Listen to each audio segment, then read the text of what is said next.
Hoobly woobly, this is another video. This video is going to be about the game in the title Age of Wonders 4. Age of Wonders 4, or AO4 as I'm going to continue to refer to it for the rest of the video because Age of Wonders 4 is a bit of a mouthful, is a 4X game with fantasy and dragons and eldritch this and magic that. You can play as a number of folk ranging from insect people to rat people to goat people to humans to orcs to elves to dwarves to goblins to bird people to probably some other stuff, I don't know. And then you can also make your own variants of those races. And through gameplay, you can customize them even further, turning simple humans into half-dragons and turning orcs into little demon imp guys. This is honestly one of the coolest parts of the game. Might be one of my favorites. Now, my initial experience with AO in general had in the past just been Planetfall, which was a sci-fi spin-off from the Age of Wonders series that didn't quite click for me. I have less recollection necessarily of sort of how I got into possession of AO 1 through 3, but effectively, the reason I even started looking was I saw this video from, I believe, Mr. Grim Cleeper, and thought, damn, that game looks pretty cool. AO4 looks pretty neat. Hey, post-recording me here. Actually, turns out what happened was that I watched Mr. Ambiguous Amphibian's video called, I believe, The Hobbit Experience in Age of Wonders 4, and that combined with the other video that I had seen by Mr. Grim Cleeper that was Cthulhu for President or some such, and that is why and both of those videos combined, I was like, oh, okay, Age of Wonders, let me give that a shot. However, it's pretty pricey, so, it's Paradox, obviously, so how do I know I'll enjoy it? Well, while I was thinking about this, I, found out, I have AO 1, 2, and 3 in my Steam library, as well as Planetfall. And while I'm fairly certain it was a sponsorship that Mr. Kryken did that got me to get Age of Wonders Planetfall, I can only guess that AO 1 through 3 are the result of Mr. Seth Steentak making a video on them at some point. Don't know for sure, but that's kind of what I'm assuming, because I don't really buy bundles of games like that unless I've already played them usually. Regardless, I figured, why the hell not? Planetfall didn't quite click with me, but maybe one of the other ones will. So I played Age of Wonders 3. I got civved. I have never owned Civ. Not once in my goddamn life. Not once have I owned a Civ game, because they are, not once. Never quite, I was like, oh, I want to play Civ. Never once, right? A friend of mine owned Civ. I played it once. It was Civ 5, I think, and it was pretty fun, but that's about the only time I've ever played anything quite like it, excluding Endless Legend. I just didn't quite get it, Civ never clicked. But now I do. I get it. AO3 civved me. It was just, just one more turn. Just let me finish this conquest, this building. Let me do this quest. Let me repel this assault. Let me secure this dragon throne. Let me delve this ruin. It never ends. It never ends. But it's so much fun. So naturally, upon finishing my first AO3 game, more or less, I sort of managed to Cold War myself in the first AO3 game, and I can't overpower any of my enemies, and I can't secure any alliances with anybody to overpower them, and they aren't going to attack me because we're all about equal, and its order is just kind of maintained forever because no one's strong enough to actually win. Regardless, after finishing that, I got AO4. I got the DLCs and everything, started playing, and I ended up struggling to make a recording because I want to keep playing, because I just want to keep playing. It's really good. What's especially fascinating is that it plays totally different from AO3. If I end up making an AO3 video, I'll probably go into detail about how it's different, but for now, just know that I went in expecting something similar to, AO3, and I'm so glad the devs didn't copy and paste. I could probably tell of the mechanics and stuff, how the game works and this and that, and how there's 3 different layers of land that you can work with, an underground, and above ground, and, the eldritch lands of, I don't know what's going on there. But I'm a lore guy, and I like stories, so I'm actually going to try and do what I'm a little bit better at for coherency's sake, and regale you with just a rough summary of the games I've played. First, from the caverns and mountains they skittered, chittering and sneering as the light of day assailed their mangy, flea-bitten forms. The Rodentia had been united under a great and terrible leader, Utal Oathbreaker, so named for his grand betrayal and ultimate entrapment of the gaudier that had raised the folk into existence. For generations they toiled beneath the soil, unaware of the tragedy and agony above. The toll.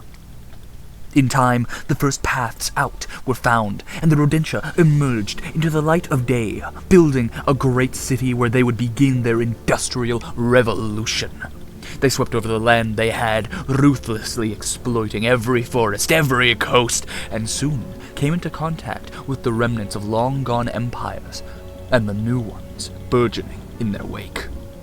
Madmen, looters, brigands, and pirates assailed the Rodentia, warning of the impending threat. But the diminutive reavers heeded not the signs, and made waste of the natural order.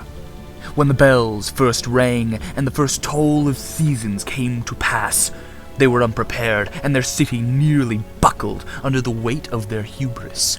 They survived, but barely, and then, while under assault by those empire remnants they'd no doubt soon join, the third toll came for them.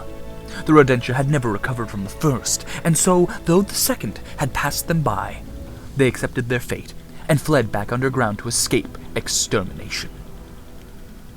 On another world, noble ogre lords rallied beneath banners of unity, the Pale Lady's strength having brought these warring folk together. They stood for balance and protection, seeking some neutrality in the myriad wars that plagued the realm. This let them fade here and there, never quite as prominent as others, but certainly more stable. That was, until a conspiracy was revealed to them. A Gaudier, entrapped by forbidden magics that saw their soul used as fuel for a usurper, and soon a war that lasted an age. They struggled and fought to the capital of the other empire, across frozen wastes, across demons, and across terrible, abominable beasts. They met strange folk along their path, strange folk who would later lay waste to their coasts and wage war against the noble, horned lordlings. At one point, they stirred the spirits of folk in one settlement, a bit too much, which would remain an apocalyptic threat for the future, as those rallied folk would become a reckoning even for the horned lordlings. Regardless, the knights reached the capital, freed the Gaudier, and then repelled the attacks by belligerents in service of their burgeoning empire. When the time came for the realm to be judged, they would be found wanting. And they were unperturbed by this, for they did not care for the judgments of those folk whom had required their aid in the first place. Third was the brimstone Leviathan's awakening, the all-consuming, who had sworn to eat the world with his hordes of horned beasts. We broke the will of so many, even the eldritch creatures from the umbral plane, and all in service of his apotheotic aims. And he would have ascended to deific status, his armies and hordes aplenty, if not for other more powerful beings who saw the darkness within the brimstone Leviathan. They sent the Reaper, Oblivion, and the world turned on the Leviathan as he sought to light the beacons of unity. Yet still he persevered, and he would have ruled the world himself, if not for the sundering of the lands that saw his empire reduced to ash in the blink of an eye, and the Leviathan sent to slumber beneath stone and rock and fire. Fourth, at last, from these turbulent realms, came the first to ascend, a corpse belonging to those long-eared folk, the enlightened corpse of Talinor, now known as the Elevated, touched by the long-forgotten and unknowable stars. The folk were a people whose love for the forests and seas was only matched by their despisal of those who'd see it burn. But those corpses who would see it burn rose again to fight on to ensure the cycles were upheld, and so when the time came to take up arms against a teeming horde of barbaric ogres who'd have seen the world consumed by their order of steel and iron and ghost fire, the corpse awoke from slumber and stood alongside allies forged in fire to repel and ultimately destroy the hated foes. This alliance is what gained the corpse ascension, for indeed, without the allies at its side, the verdant guardians it hailed from would have been undone. And now, the most recent war, the most recent clash, the most recent battle. The last tale is one of the brimstone Leviathan, again emerging from the earthen tomb that he was buried in.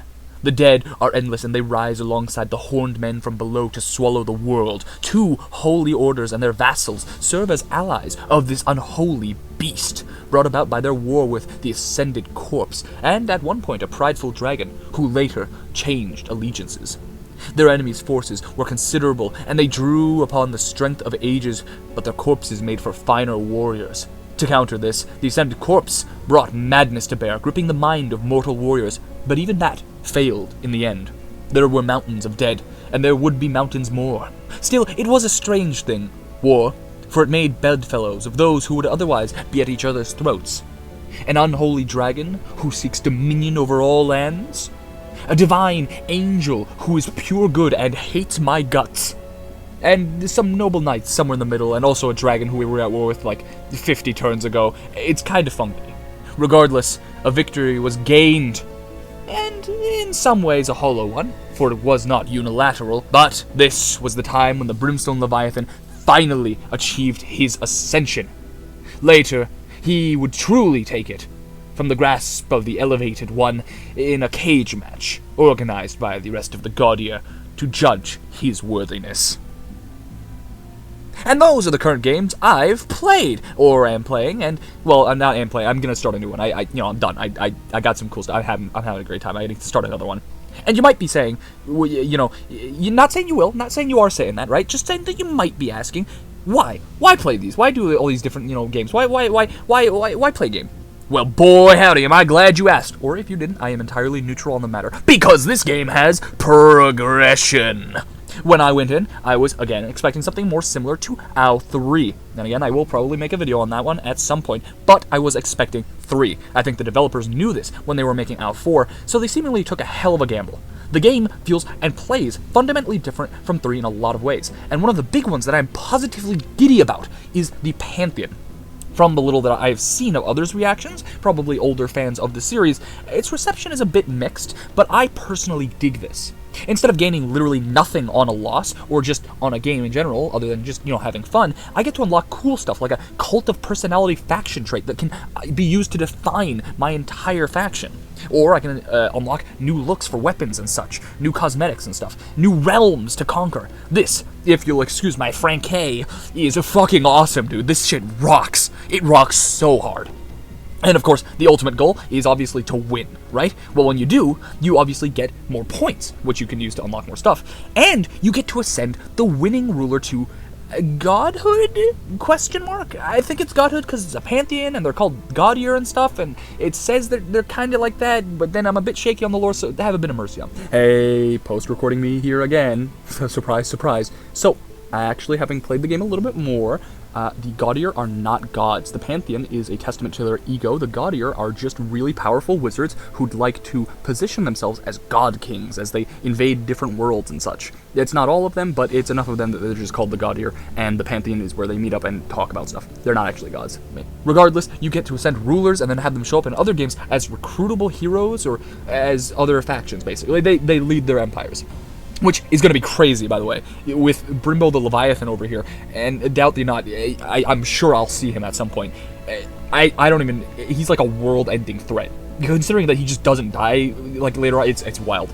And this is going to have to lead into what are currently my two little negatives with the game. Yeah, I know I've been talking up a storm about how much I like the game, and I still do, but it does have some issues. Firstly, and probably less severe, and honestly, this is less of an issue and more like I'm blind, maybe the delete session button should really be somewhere else and give you like 3 pop-ups about like, hey, are you sure about this? Because in the process of trying to solve the more severe issue, which is after this, I accidentally deleted both my initial Pale Lady, the Ogres, the Knights, or whatever session, and the original Brimbo session, which was I was only able to recover the tail end of that because I was in the session at the time. I thought it was just deleting and save, just one, not the entire record of my existence. Holy moly!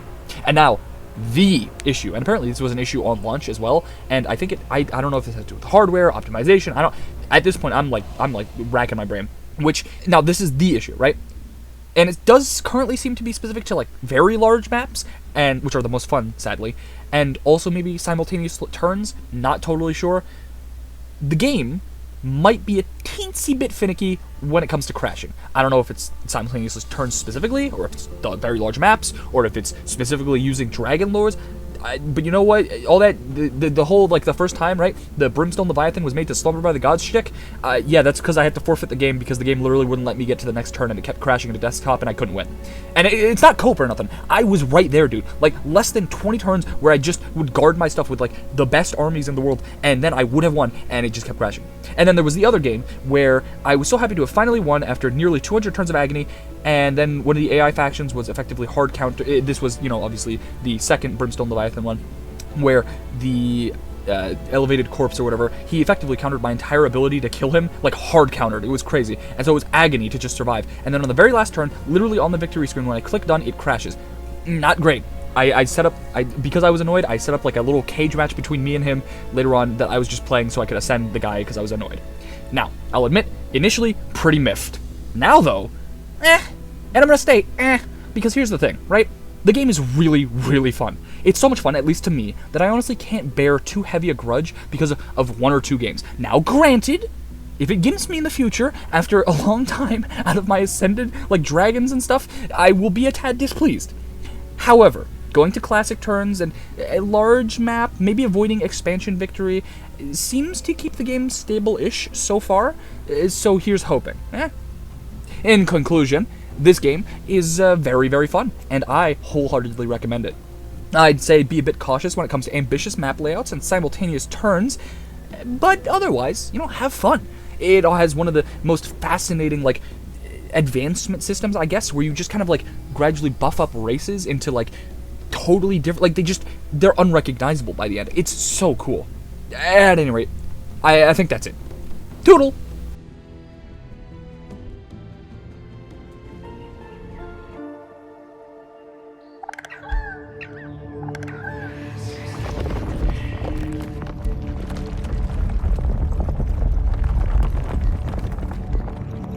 A power older than time has returned. Free from their imprisonment, ancient wizard kings come, seeking lost magics and new realms to conquer, turning all whom they encounter, by choice or by force.